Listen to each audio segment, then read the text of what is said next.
En la Colombia de los años 80, el efectivo fluía a niveles que los bancos no podían manejar. Las propiedades de lujo y los autos deportivos dejaron de ser una novedad. Los dueños del negocio necesitaban exhibir su estatus de una manera mucho más contundente, pagando por la exclusividad de tener a los artistas internacionales del momento cantando en el patio de su casa. Si estabas en la cima de las listas de popularidad, estabas en la mira para sus fiestas. Sin embargo, al pisar lugares como la Hacienda Nápoles, la ilusión se rompía. Rodeados de zoológicos privados, excesos y un fuerte esquema de seguridad vigilando cada rincón, el contraste era total. Y con este escenario de tensión absoluta sobre la mesa, pasemos al primer cantante que experimentó este nivel de control.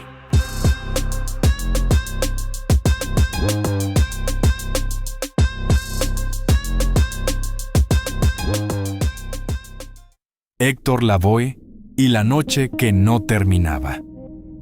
Uno de los relatos más tensos y conocidos en la industria musical involucra al legendario cantante de salsa Héctor Lavoe. La música afrocaribeña y la salsa brava eran los géneros predilectos en las reuniones de la élite del cartel. Las letras que hablaban sobre la calle, el barrio, la traición y el destino resonaban de manera profunda en hombres que habían construido inmensos imperios desde abajo. La anécdota, contada a medias por los sobrevivientes de esa época, sitúa a Lavoe y a toda su orquesta en una fiesta privada en las afueras de la ciudad. En el papel, prometía ser una presentación rutinaria más dentro de su apretada agenda internacional. El trato se cerró rápido. El pago, exorbitante como de costumbre, fue entregado en efectivo y por adelantado. Nadie hace demasiadas preguntas cuando las cifras superan ampliamente cualquier tarifa estándar de la industria del entretenimiento. El evento transcurría con aparente normalidad. Los músicos estaban más que acostumbrados a tocar frente a públicos de todo tipo. La orquesta repasaba sus grandes éxitos mientras los asistentes bebían y celebraban bajo estrictas medidas de seguridad. Todo marchaba según el plan establecido hasta que surgió un problema con una canción en particular. El anfitrión principal exigió escuchar El Cantante, el himno definitivo de Lavoe, escrito por Rubén Blades. Héctor, dueño de un carisma inigualable, la interpretó de manera magistral, entregando la energía que lo caracterizaba. La multitud aplaudió. Los músicos se prepararon para el siguiente tema en la lista, pero la orden que llegó desde la mesa principal fue directa y sin margen de negociación. Repítela. Lavoe, asumiendo que era una complacencia inofensiva para quien pagaba la cuenta, volvió a cantarla con la misma disposición. Al finalizar la segunda interpretación, el ambiente cambió. La instrucción no se modificó. El patrón quería seguir escuchando exactamente la misma pista, una y otra vez. Lo que empezó como la petición de un fanático poderoso, transformó el escenario en un bucle infinito que comenzó a desgastar a todos. Repetir la misma pieza 10, 12 o incluso más veces cruzó rápidamente la línea del entretenimiento. Se volvió una tortura psicológica y un agotamiento físico extremo para la orquesta. Soplar las trompetas, golpear los timbales y forzar la voz en una repetición sin fin generó un clima de absoluta desesperación entre los artistas. Sabían que algo andaba muy mal, pero la tensión los mantenía tocando. Cuando Lavoe y algunos miembros de su equipo, visiblemente agotados, insinuaron que necesitaban detenerse, tomar un descanso o al menos cambiar el repertorio para aliviar la carga, la atmósfera del lugar se volvió densa y hostil. Las sonrisas desaparecieron de los rostros de los asistentes. Las miradas de los hombres de seguridad cambiaron por completo, y las armas que los guardaespaldas portaban de manera discreta bajo sus chaquetas se hicieron mucho más visibles. Hubo movimientos tácticos alrededor de la tarima.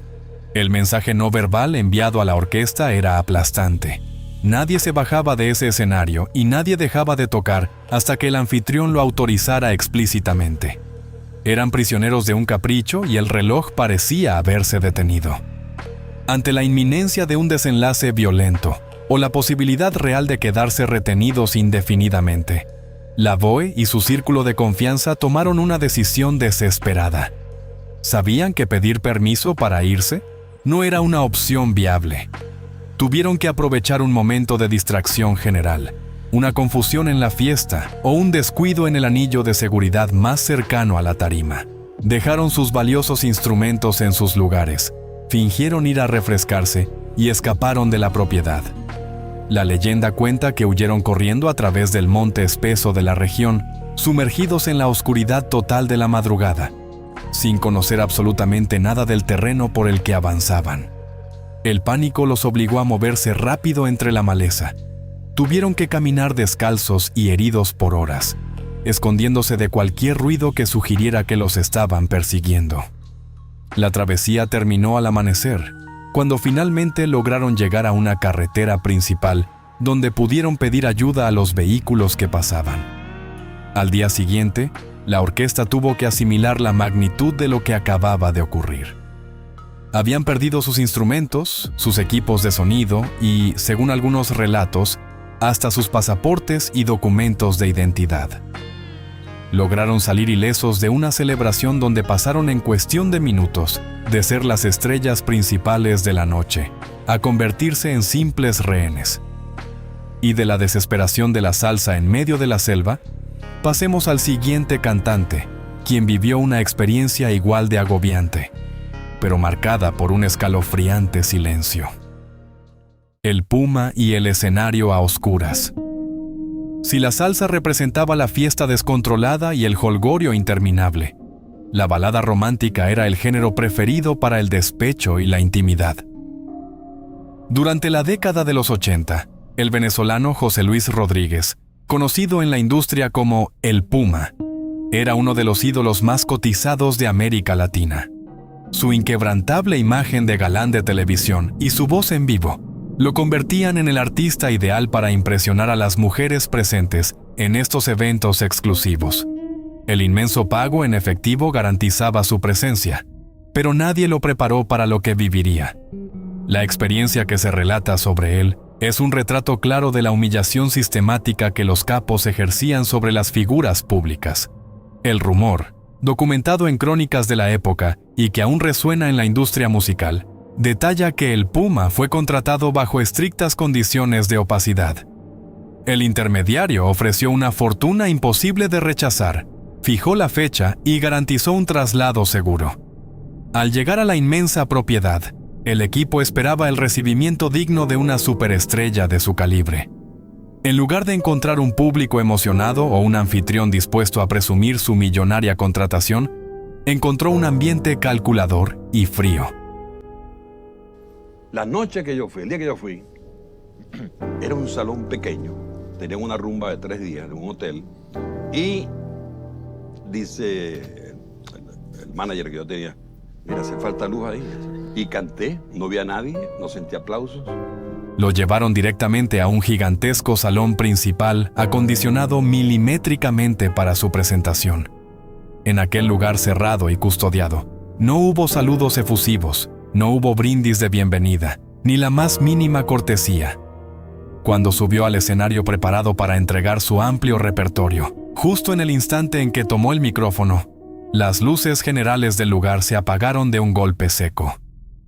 Todo el espacio quedó sumido en una profunda oscuridad, a excepción de un solitario reflector de luz blanca que lo iluminaba de manera exclusiva a él desde arriba. La visibilidad hacia el frente era nula. El cantante no podía ver quién estaba en el público. No sabía cuánta gente había asistido realmente, ni quiénes lo observaban en la penumbra. Estaba de pie frente a una pared impenetrable. Siguiendo su instinto de supervivencia y respaldado por sus músicos, el Puma comenzó a cantar sus más grandes éxitos románticos, dirigiéndose únicamente hacia ese inmenso vacío negro. Lo que ocurrió a continuación fue un ataque directo al ego de cualquier artista.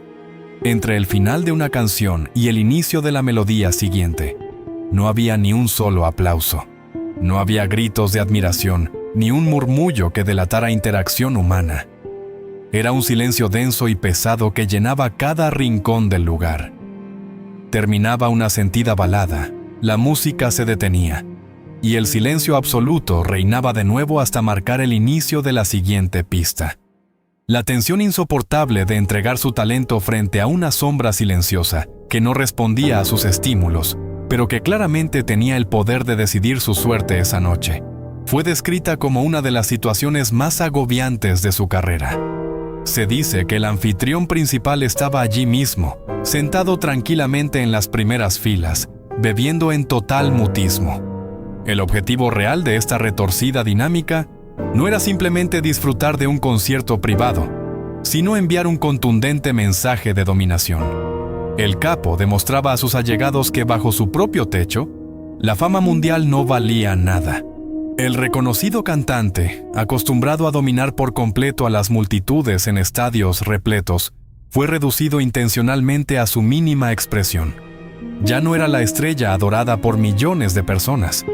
En ese preciso momento, era simplemente una rocola humana pagada a un precio estratosférico, obligada a cantar en la oscuridad absoluta hasta que una voz invisible le ordenara que podía detenerse y marcharse.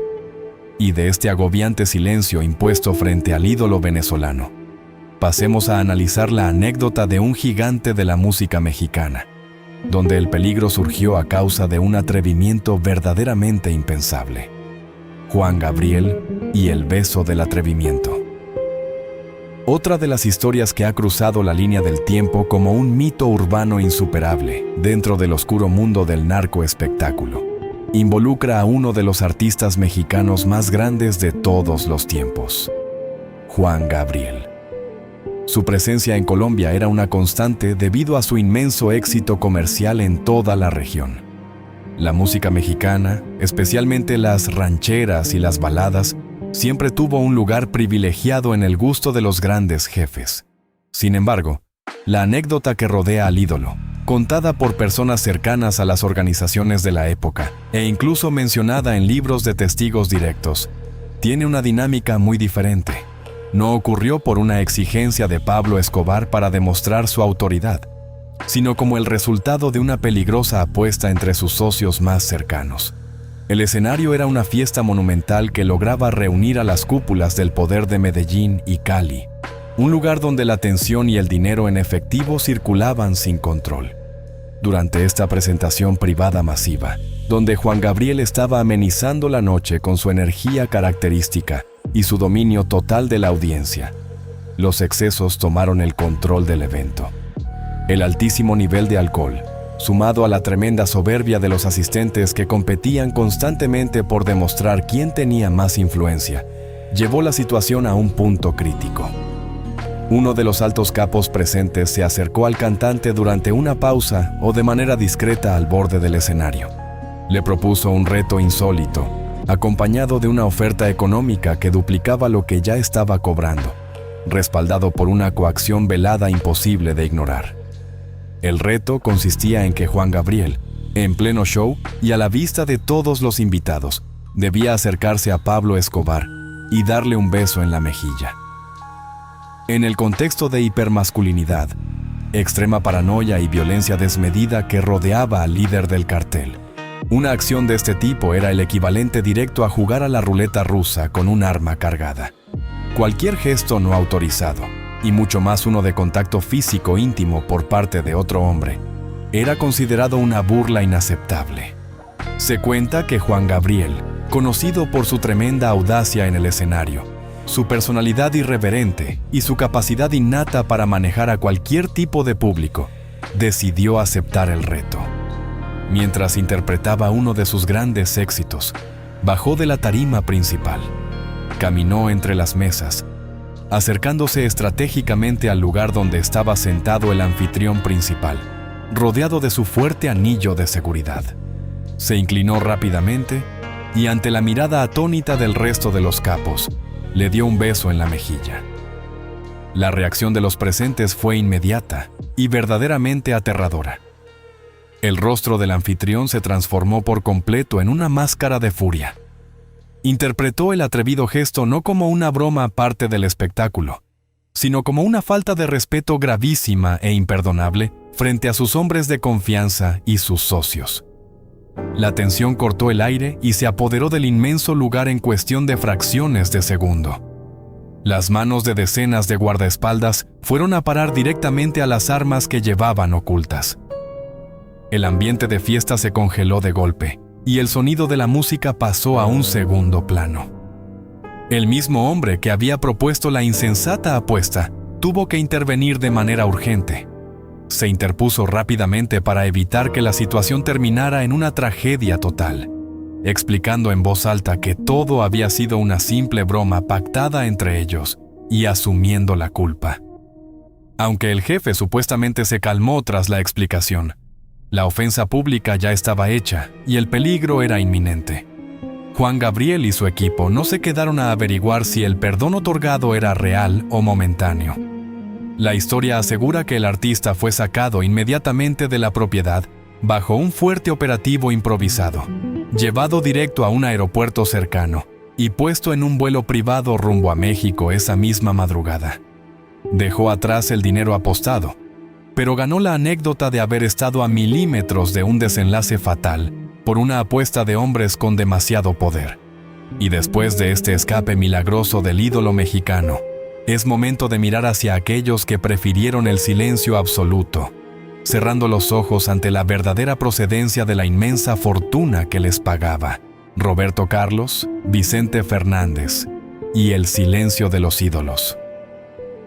El desfile de nombres que supuestamente cruzaron los inmensos portones de la Hacienda Nápoles o propiedades de magnitud similar es prácticamente interminable. La farándula y el dinero ilícito siempre han mantenido una relación estrecha, oscura y extremadamente discreta. Vicente Fernández, el ídolo máximo e indiscutible de la música ranchera, fue otro de los nombres recurrentemente asociados a estas fiestas clandestinas de la élite colombiana. La música regional mexicana, cargada de despecho, historias de caballos de paso, mujeres hermosas y traiciones fatales, funcionaba como la banda sonora perfecta para el estilo de vida de los anfitriones. Los jefes del cartel se identificaban profundamente con la figura protectora del charro, el machismo y la cultura del tequila. A diferencia de otros artistas que sufrieron humillaciones directas o tratos despectivos, las presentaciones de Don Vicente solían ser mucho más respetadas por los líderes de las organizaciones. Al ídolo mexicano se le invitaba a beber de las mejores botellas, a compartir la mesa principal y a charlar de igual a igual, brindando por la vida y la muerte hasta altas horas de la madrugada. Sin embargo, todo esto ocurría siempre bajo una regla tácita y fundamental de supervivencia para cualquier invitado externo: jamás hacer preguntas incómodas. Se cobraba el dinero por adelantado, se cantaba con el alma en el escenario, pero bajo ninguna circunstancia se cuestionaba de qué negocio turbio salían los inmensos fajos de billetes que pagaban la exorbitante cuenta de la noche. Por otro lado, la balada internacional tenía en el cantante brasileño Roberto Carlos a su máximo y más respetado exponente de la época. Era un fenómeno de masas absoluto en toda América Latina y Europa. Sus canciones, que hablaban exclusivamente de amor profundo, paz interior y espiritualidad, representaban un contraste brutal, casi absurdo, con la cruda y sangrienta realidad de las calles que controlaban sus anfitriones. Circularon fuertes y persistentes rumores de su presencia exclusiva en eventos privados en Colombia, durante la época de mayor esplendor, violencia y derroche de los carteles de la droga. La logística operativa para lograr un evento de este tipo era verdaderamente monumental. El costo de traer a una estrella de la magnitud de Roberto Carlos desde Brasil, movilizando un vuelo charter privado con todo su equipo técnico, coristas y músicos exclusivos, era astronómico. Pero para esta gente, el dinero en efectivo no representaba ningún tipo de obstáculo logístico. Al contrario, era la herramienta principal para demostrar frente a sus socios y enemigos que podían comprar literalmente cualquier cosa, incluso el romanticismo puro de la estrella más inalcanzable y respetada de todo el continente. Años después, cuando la guerra frontal terminó y se les preguntaba a estos artistas gigantes sobre sus supuestos vínculos o presentaciones en estos lugares de dudosa procedencia, La respuesta era unánime. Parecía estructurada bajo la misma estrategia legal y mediática, diseñada milimétricamente por sus grandes equipos de relaciones públicas y abogados corporativos. Todos afirmaban categóricamente que, a través de sus oficinas de representación internacionales, únicamente recibían contratos comerciales firmados por supuestos empresarios colombianos del exitoso sector ganadero o industrial. La excusa oficial esgrimida en entrevistas era siempre la misma. Argumentaban que ellos solo llegaban a cumplir un contrato laboral, hacían su trabajo profesional sobre el escenario y se iban de inmediato al hotel. Sostenían ante las cámaras de televisión y los jueces que nunca vieron hombres armados, lo cual resulta extremadamente difícil de creer, considerando los ejércitos privados de seguridad que custodiaban cada centímetro de estas enormes haciendas. Juraban que nunca conocieron las verdaderas identidades de los dueños de las casas. O, en el caso de ser fuertemente presionados por periodistas incisivos, admitían que si lo llegaron a sospechar al ver el entorno intimidante, el miedo real a perder la vida les impidió cancelar los contratos a última hora. El silencio rotundo e inquebrantable se convirtió en su mejor y única defensa pública. Negar sistemáticamente conocer al anfitrión o fingir no recordar los detalles específicos de aquellas noches era la única manera efectiva de proteger sus millonarias y exitosas carreras internacionales. Necesitaban limpiar su imagen pública y evitar a toda costa posibles represalias letales. Temían tanto a los peligrosos capos que aún operaban en las sombras, como a la justicia que comenzaban a investigar activamente la ruta del dinero. Y con este espeso manto de amnesia colectiva que protegió a los grandes ídolos de la época, pasamos a descubrir el verdadero precio que terminaron pagando aquellos que no pudieron borrar las huellas de su paso por estas exclusivas y peligrosas fiestas. El precio de haber ido. La resaca de esas fiestas duró décadas. A medida que los imperios cayeron y las verdades comenzaron a salir a la luz, las autoridades, especialmente las estadounidenses, empezaron a atar cabos. Agencias como la DEA y el FBI no solo rastreaban el dinero de las drogas, sino en qué se gastaba. Los artistas que alguna vez llenaron sus bolsillos con el dinero de las presentaciones privadas comenzaron a enfrentar problemas muy reales. A muchos se les revocaron las visas de trabajo para entrar a Estados Unidos, cancelando giras enteras y perdiendo mercados millonarios. Tuvieron que enfrentar interrogatorios, congelamiento de cuentas y el escarnio público. Las fotos y videos caseros tomados en esas fiestas, que antes eran un trofeo para los capos, se convirtieron en la prueba reina para la justicia. La defensa de «yo solo fui a cantar y no sabía quién me contrataba» empezó a perder fuerza cuando las descripciones de las haciendas, los operativos de seguridad y el pago en efectivo hacían evidente la naturaleza del evento. La mancha en sus prestigios fue difícil de borrar. La industria del entretenimiento tuvo que implementar reglas mucho más estrictas sobre cómo, quién y de dónde provienen los pagos por presentaciones. Se creó un antes y un después en la forma en que los artistas internacionales manejaban sus contrataciones en América Latina. La historia de los cantantes que pasaron por estas reuniones secretas es un recordatorio del poder corruptor del dinero ilícito y del miedo. Una época donde el talento y el arte fueron reducidos a un artículo de lujo más, comprado en efectivo para el entretenimiento de unos pocos que se creían dueños de la vida y del destino de los demás.